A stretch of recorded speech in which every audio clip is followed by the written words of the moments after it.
Shri Sai Satcharitra, Chapter 25. Damu Anna Kasar of Ahmednagar. Speculations. AmraLeela. Preliminary. We begin this chapter with a bow with all our 8 limbs to Sai Baba, who is an ocean of mercy, the God incarnate, who is Parabrahman, and the great Yogeshwara, Lord of Yoga. Victory be unto Sai Baba, who is the crest jewel of the saints, who is the home of all auspicious things, who is our Atmaram, dear self, and who is the able refuge of the devotees. We prostrate ourselves before him, who has attained the aim and end of life. Sai Baba is always full of mercy. What is wanted on our part is wholehearted devotion to him. When a devotee has got firm faith and devotion, his wishes are soon fulfilled. When the desire arose in the mind of Hemat Pant to write the life and Leelas of Sai Baba, he immediately got it written by him.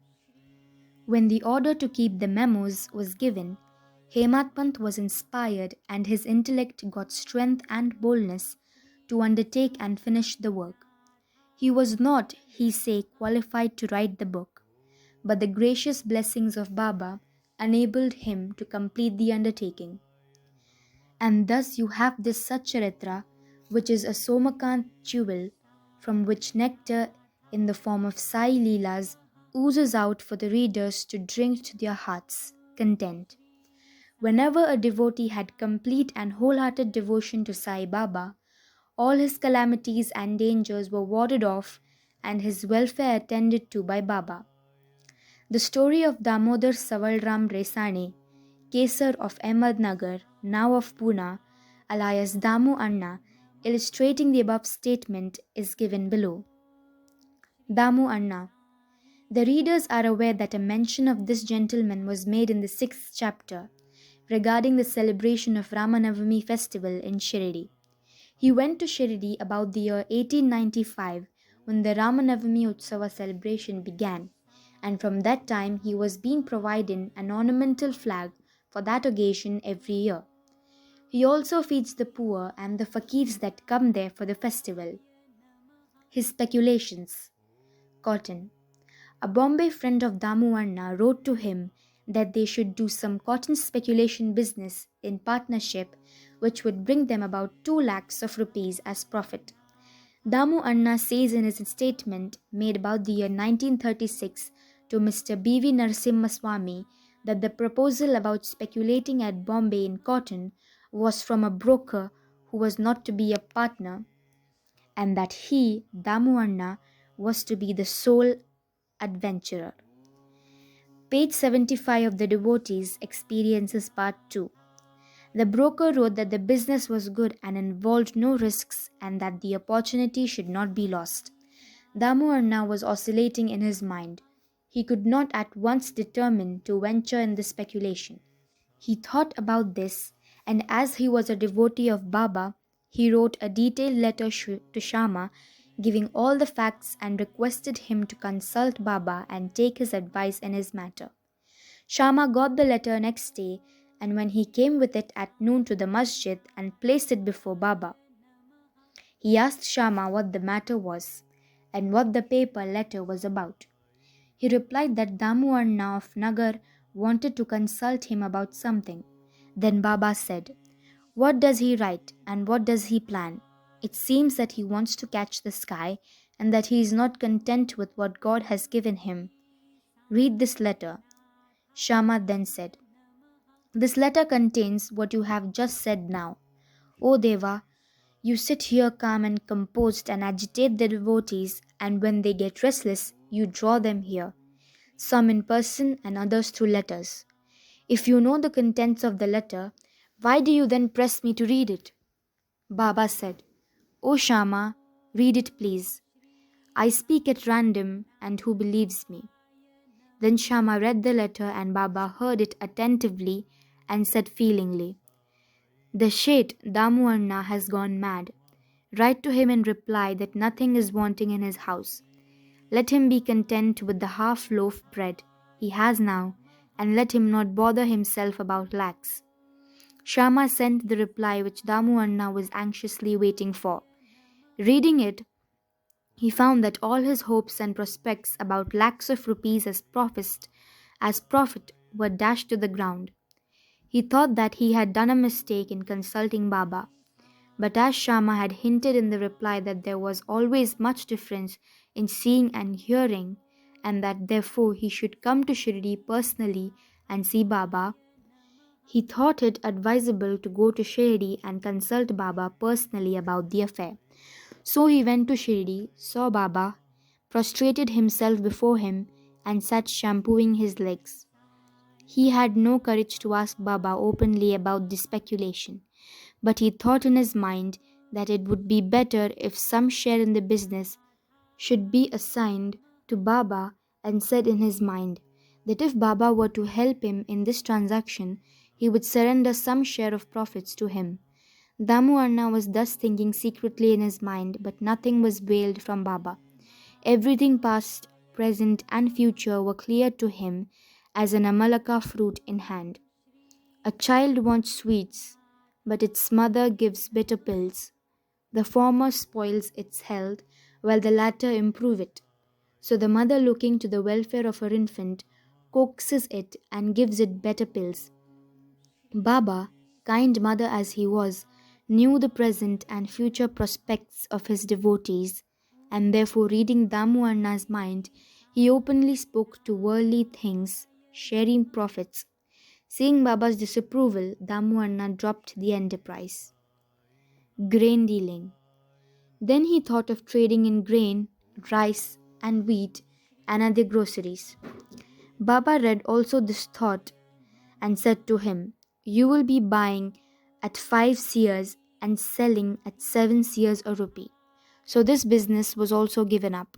The rise in prices of grains was kept up for some time, and Baba's prophecy seemed to be falsified. But in a month or two, there was abundant rain everywhere, and the prices suddenly fell down, and therefore those who stored grains suffered a severe loss. Damu Anna was saved from this fate. Needless to say that the cotton speculation, which was conducted by the broker with the help of another merchant, was also collapsed, with severe loss to the adventurers. After seeing that Baba had saved him from two severe losses in cotton and grain speculations, Damu Anna's faith in Baba grew strong, and he remained a true devotee of Baba till his passing away, and even now. AmraLeela, Mango Miracle. Once a parcel of about 300 good mangoes was received at Shirdi. It was sent from Goa by one Mamlatadar named Rale to Sai Baba in the name of Shama. When it was opened, all the mangoes were found to be in a good condition. They were given in Shama's charge, and only 4 were retained and placed in the Kolamba pot by Baba. He said that these 4 fruits are for Damu Anna. Let them lie there. Damu Anna had 3 wives. According to his statement mentioned above, he had not 3 but 2 wives only. He had no issue. He consulted many astrologers and himself studied astrology to some extent, and found that, as there was a Papi, inauspicious planet in his horoscope, there was no prospect of any issue to him in this life. But he had great faith in Baba. When he went to Shirdi, 2 hours after the receipt of the mango parcel for worshipping Baba, he said, "Though other people are looking for the mangoes, they are damyas. He whose they are should eat and die."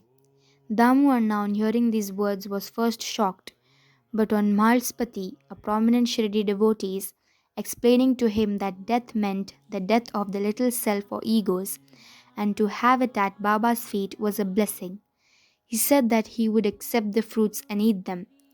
But Baba said to him, "Do not eat yourself, but give them to your junior wife." This AmraLeela, mango miracle of 4 mangoes, will give her 4 sons and 4 daughters. This was done, and ultimately in due course it was found Baba's words turned out true and not those of the astrologers. Baba's speech established its efficiency of greatness while he was living in the flesh, but wonder of wonders. It did the same even after his passing away. Baba said, "Believe me, though I pass away, my bones in the tomb will give you hope and confidence. Not only myself, but my tomb would be speaking, moving, and communicating with those who would surrender themselves wholeheartedly to me. Do not be anxious that I would be absent from you. You will hear my bones speaking and discussing our welfare. But remember me always. Believe in me, heart and soul, and then you will be most benefited." Prayer. Hemat Plant closes this chapter with a prayer. O Sai Sadguru, the wish-fulfilling tree of the Bhaktas, let us never forget and lose sight of your feet. We have been troubled with the ins and outs, births and deaths in this samsar.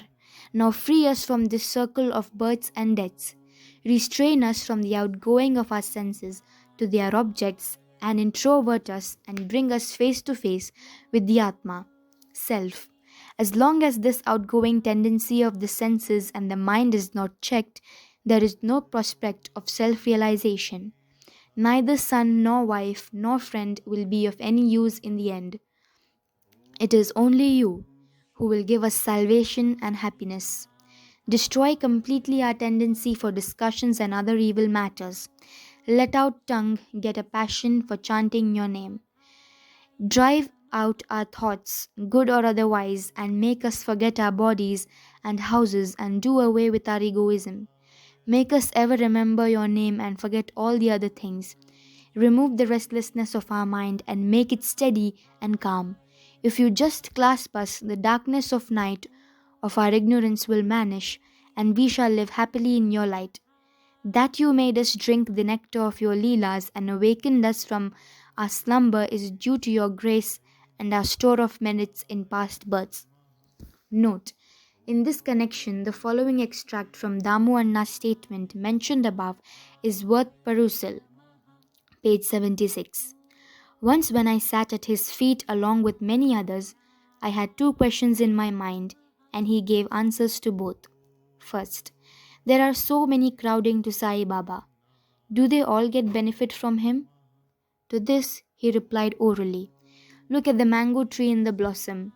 If all the flowers brought fruit, what a splendid crop it would be. But do they? Most fall off, either as flowers or as unripe fruits. By wind, very few remain." The second question was about myself.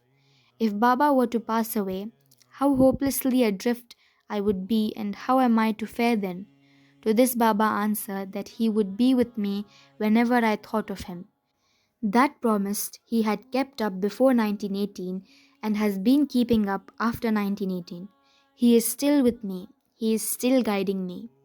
This was about 1910 and 1911 when brothers separated from me and my sister died, and there was a theft and police enquiry, all of which incidents upset me very much.